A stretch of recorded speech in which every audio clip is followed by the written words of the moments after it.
Hey everyone, David Sikorski here. I'm the Executive Director of Coastal Conservation Association Maryland, and proud to be here doing work on behalf of CCA Maryland and CCA Virginia here in the Chesapeake region.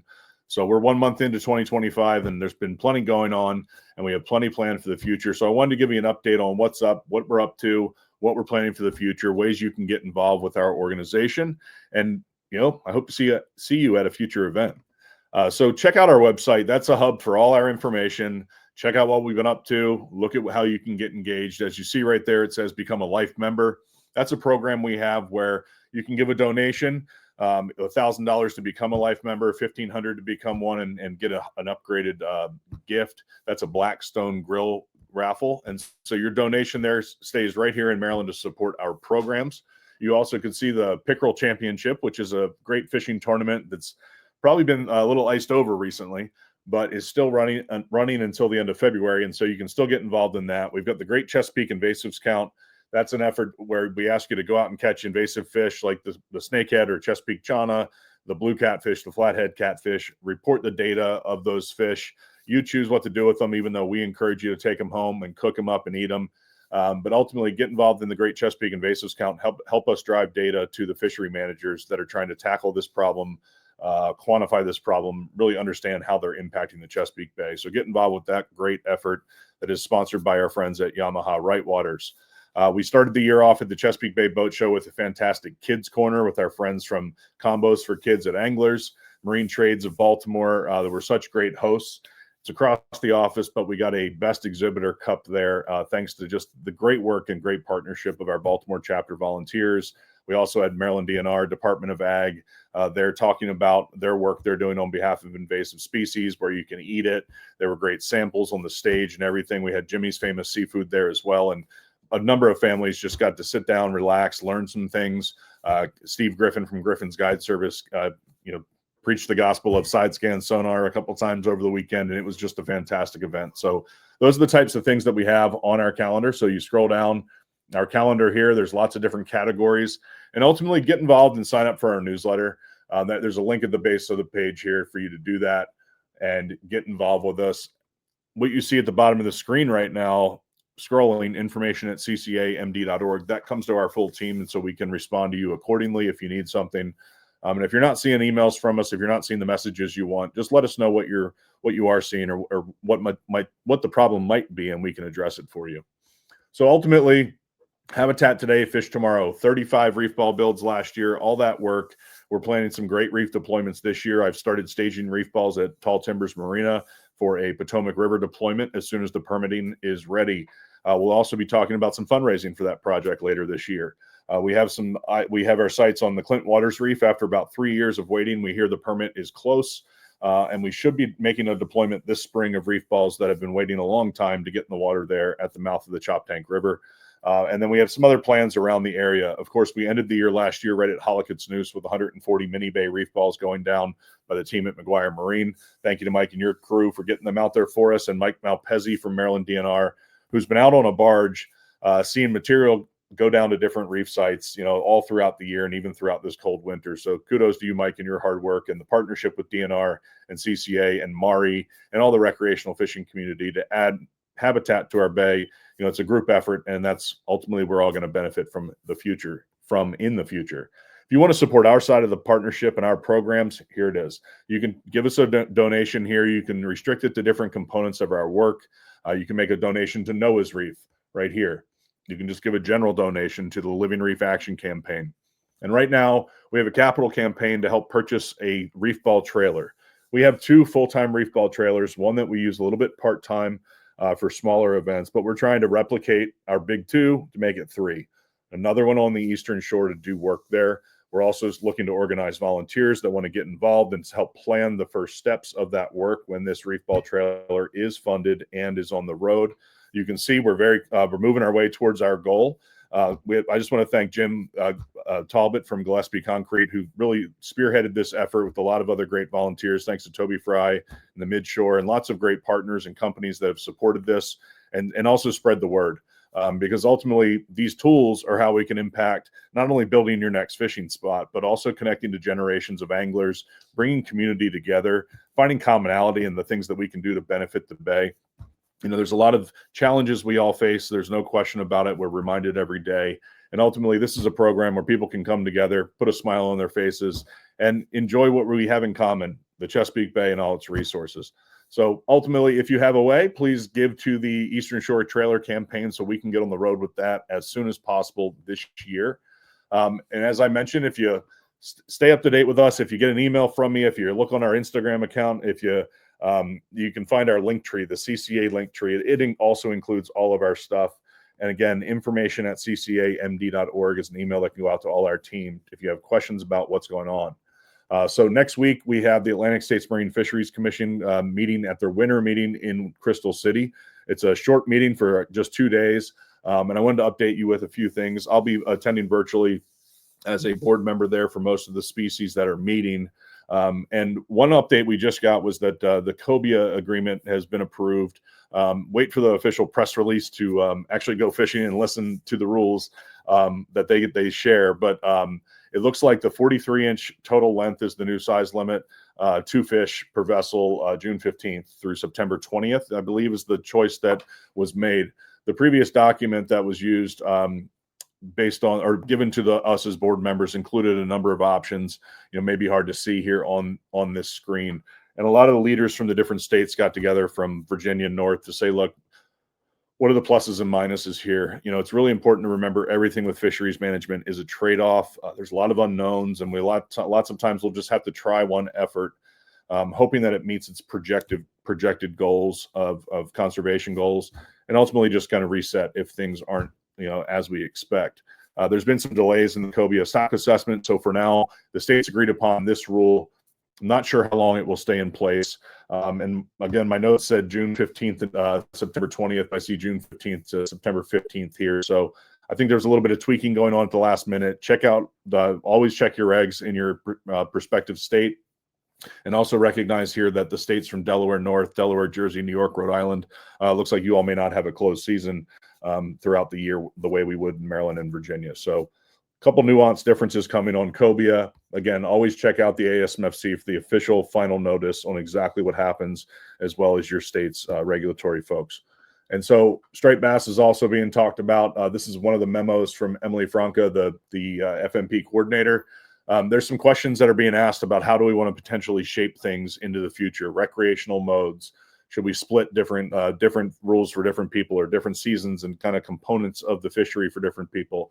Generally speaking, I'm going to say no to that. I think we're all the general public who can fish recreationally, and it's important that we have some opportunity for growth in the ways that recreational fishing happens. And ultimately, there's a lot of changes that need to happen, and those are not easy in striped bass. And I think until we have really solid data on who's catching what that we can all trust and believe in, I think it's really challenging to kind of reshuffle the deck and things from an allocation perspective as the population continues to have challenges with recruitment. And so for now, I'm not interested in seeing different rules for different people. I think I do think there are ways to balance opportunity and access, which can help some businesses that have struggled recently, because that is an important component of this. These are a resource that we're using, but we want to be smart about trying to rebuild to our target, which is still remains the goal of the commission right now. And ultimately, Addendum 3 is what we're talking about here, that we as board members are being polled, asked, what do we think about, so that the plan development team can develop a plan. We review it. We send it out to the public comment. The public comments, we have meetings.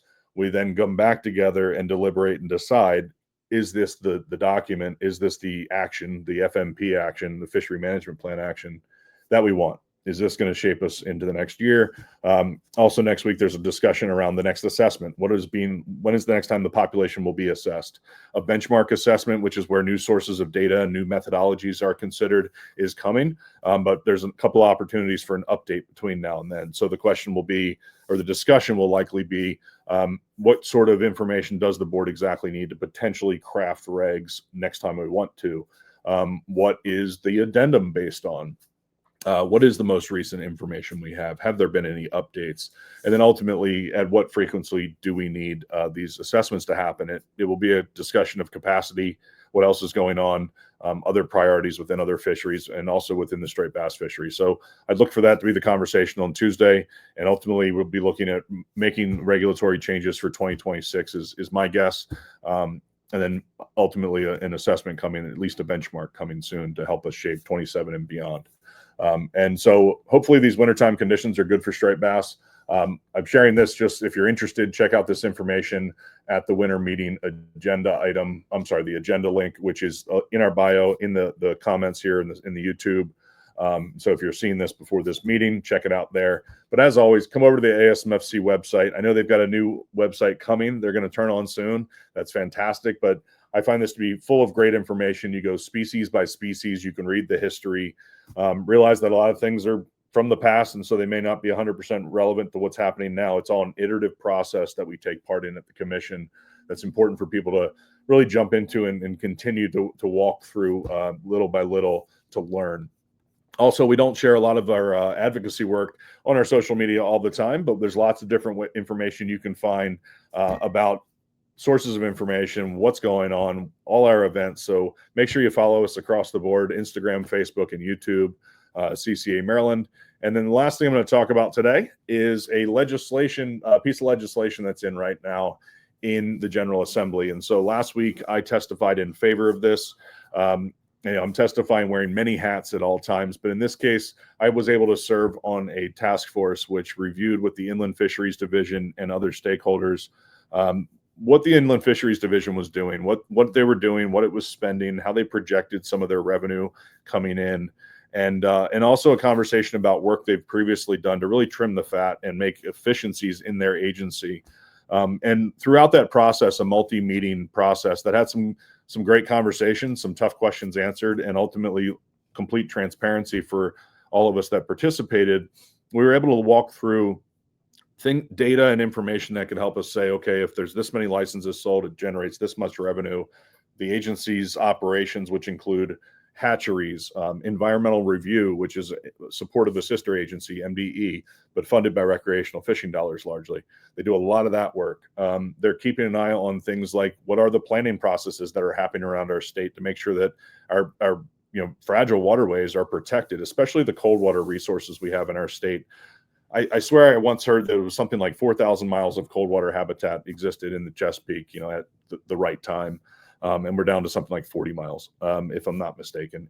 I think it is that stark. Of course, the native brook trout need to be protected, need to be managed properly. They are a gem that we all are fortunate to be able to enjoy in so many ways. And so the team at Inland Fisheries, long story short, has put together a package which is an exact copy of the recommendations that our committee made that I was happy to support with small reservations, but say, hey, in the end, these funds are needed.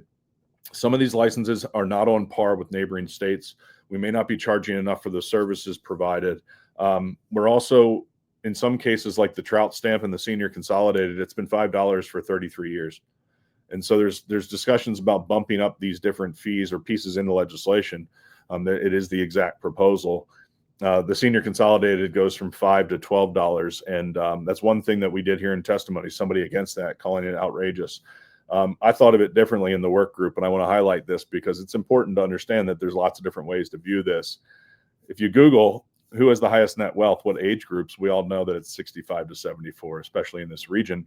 That's the baby boom. That's our parents are and such.